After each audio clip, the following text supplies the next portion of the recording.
আজকে আমি আপনাদের মাঝে কথা বলবো ক্রিস্টাইলিজের ব্যাকগ্রাউন্ড ডিজাইন নিয়ে। ক্রিস্টাইলিজের ব্যাকগ্রাউন্ড ডিজাইন করে কিন্তু মার্কেট প্লেস থেকে অনেকই ইনকাম করতেছে। আমার স্ক্রিনে যে এই ব্যাকগ্রাউন্ডটি দেখতেছেন, এই ব্যাকগ্রাউন্ডটি মূলত ব্যাকটিজি থেকে নেওয়া। এই ধরনের কেজি স্টাইলিশ ব্যাকগ্রাউন্ড কিভাবে আমরা অ্যাডোবি ইলাস্ট্রেটর দিয়ে তৈরি করতে পারি সেই প্রসেসটি আজকে আমরা দেখব। আশা করি ফুল ভিডিওটি দেখলে আপনিও এই ধরনের কেজি স্টাইলিশ ব্যাকগ্রাউন্ড খুব সহজেই তৈরি করতে পারবেন। সো ব্যাকগ্রাউন্ডটি ক্রিয়েট করার জন্য প্রথমে আমাদের এখান থেকে নিউ ফাইল থেকে একটি নিউ ফাইল ক্রিয়েট করে নিতে হবে। আমি 3200 পিক্সেল বাই 2400 পিক্সেল একটি ফাইল ক্রিয়েট করে নিলাম। সো নিউ একটি ফাইল ক্রিয়েট করার পরে আমাদের প্রথমে এখানে যে রেক্ট্যাঙ্গেল ব্যাকগ্রাউন্ডটি ক্রিয়েট করার জন্য আমাদের এখান থেকে এই যে রেক্ট্যাঙ্গেল টুল, এখান থেকে রেক্ট্যাঙ্গেল টুলটাকে সিলেক্ট করে আমি এখানে ফাঁকা জায়গায় একটা ক্লিক করলাম।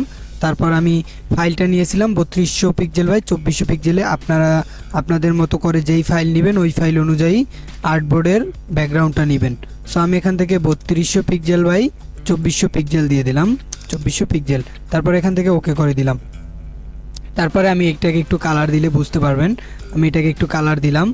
সো এটাকে কালার দেওয়ার পর আমি এই স্ট্রোকটাকে এখান থেকে স্ট্রোকটাকে নান করে দেবো। স্ট্রোকটাকে অফ করে আমি এটাকে এখান থেকে centre line and vertical centre line করে দিলাম।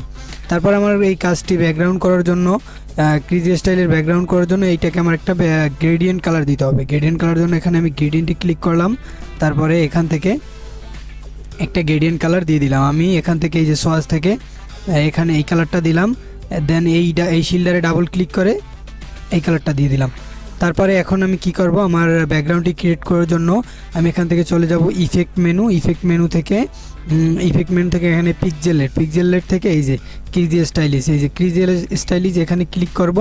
তারপর এইটাকে এখানে 10 দেওয়া আছে, এটাকে আমি পুরোটাকে 300 করে দেবো। এখানে সব থেকে হাই করা যাবে 300। সো আমি 300 করে দিয়ে ওকে করে দিলাম।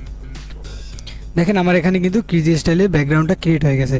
সো আপনারা আপনাদের মতো করে আরও কাস্টমাইজ করে নিতে পারেন, দেন আরও কালার এড করতে পারেন। সো আজকের টপিকটি ছিল এই পর্যন্তই। যদি ভিডিওটি ভালো লাগে অবশ্যই ভিডিওতে লাইক করতে ভুলবেন না এবং শেয়ার করতে ভুলবেন না।